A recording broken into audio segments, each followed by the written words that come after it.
ई news live में आपका स्वागत है। मैं हूं आपके साथ तृप्ति श्रीवास्तव। आइए एक बार फिर आपको लेकर चलते हैं देश की सबसे बड़ी खबरों की ओर, जहां हम आपको बताएंगे कि देश में इस वक्त क्या कुछ चल रहा है। NH-74 के घोटाले मामले में उत्तराखंड के रिटायर्ड पीसीएस अधिकारी के घर पर प्रवर्तन निदेशालय ने छापा मारा है।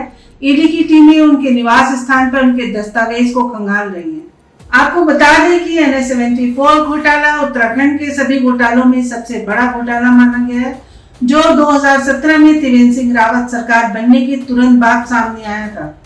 आरोप है कि राष्ट्रीय राजमार्ग के चौड़ीकरण में जो मुआवजा राशि दी गई थी, उसमें यह लगभग 250 करोड़ के घोटाले का मामला है। इस पूरे मामले में अपात्र व्यक्तियों को मुआवजे की राशि वितरित कर दी गई थी। आम आदमी पार्टी के बोटाद विधायक उमेश मकवाना ने पार्टी के सभी पदों से इस्तीफा दे दिया है। उन्होंने कहा है, मेरे अधिकारों को कम किया जा रहा था, इसलिए मैं इस्तीफा दे रहा हूँ। हालांकि मैं पार्टी के कार्यकर्ता के तौर पर कार्यकर्ता रहूंगा। उसके बाद तुरंत ही पार्टी की तरफ से दूसरा निर्देश आता है और आम आदमी पार्टी के उमेश मकवाना को 5 साल के लिए पार्टी से निष्कासित कर दिया जाता है। आम आदमी पार्टी ने लिखा है कि उमेश मकवाना को पार्टी विरोधी कार्यों में लिप्त रहने के कारण 5 साल के लिए पार्टी से निष्कासित किया जा रहा है। आम आदमी पार्टी के विधायक उमेश मकवाना ने कहा कि मैं 20 साल तक भाजपा के लिए अलग अलग पदों पर कार्य करता रहा। उसके बाद मैंने भाजपा को छोड़कर आम आदमी पार्टी को ज्वाइन किया। उस वक्त ज्वाइन किया जब आम आदमी पार्टी को गुजरात में कोई जानता भी नहीं था। उन्होंने कहा कि अब ऐसा लगता है कि आम आदमी पार्टी अपने वास्तविक सिद्धांतों से भटक गई है।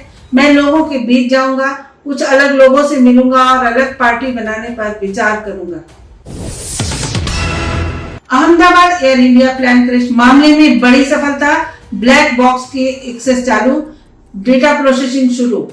अहमदाबाद में टेक ऑफ के तुरंत बाद क्रैश हो जाने वाली फ्लाइट की जांच कर रहे लोगों को बड़ी सफलता हाथ लगी है। उन्होंने कहा है कि ये दोनों रिकॉर्डर जांच में अहम भूमिका निभाते हैं। छत्तीसगढ़ के नारायणपुर जिले में गुरुवार को भी नक्सलियों और सुरक्षा बलों के बीच भीषण मुठभेड़ जारी है।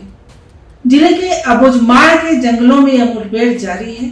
इस मुठभेड़ में 2 नक्सली मार गिराए गए हैं। आपको बता दें कि सुरक्षा बल द्वारा 2 दिनों से यह अभियान चलाया जा रहा है। इस संयुक्त अभियान में सुरक्षा बल एवं अर्धसैनिक बल शामिल हैं। एयरलाइंस की ओर से यात्रियों को सुविधा देने के नाम पे उनसे मोटा किराया वसूला जाता है। उनकी सुरक्षा और सुविधा के बड़े बड़े दावे किए जाते हैं, लेकिन हकीकत अलग ही होती है। ऐसा ही एक मामला नागपुर एयरपोर्ट से सामने आया है, जहां यात्रियों को बस में बिठाया गया और उसके बाद बस में यात्री भीगते रहे। आपको बता दें कि एयरपोर्ट पर फ्लाइट आने के बाद जब यात्री एयरपोर्ट से बाहर आए तो जिस बस में उन्हें बिठाया गया वहां से बस से पानी टपक रहा था और यात्री भीगते रहे।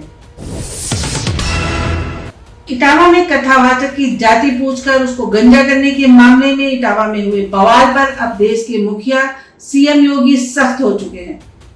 उन्होंने इस पर कार्रवाई करने का आदेश दिया है और कहा है, इस तरह की घटनाएं प्रदेश की छवि को धूमिल करती हैं। साथ ही सीएम योगी ने कहा कि इस तरह की घटनाएं हमारे समाज और देश के लिए खतरा है।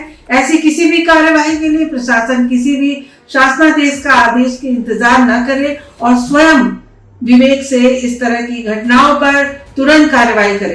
इसके साथ ही सीएम योगी ने कहा कि ऐसी किसी भी घटना का तुरंत पर्दाफाश किया जाए, ऐसे दोषियों की पहचान सार्वजनिक की जाए और उन पर कड़ी से कड़ी कानूनी कार्रवाई की जाए।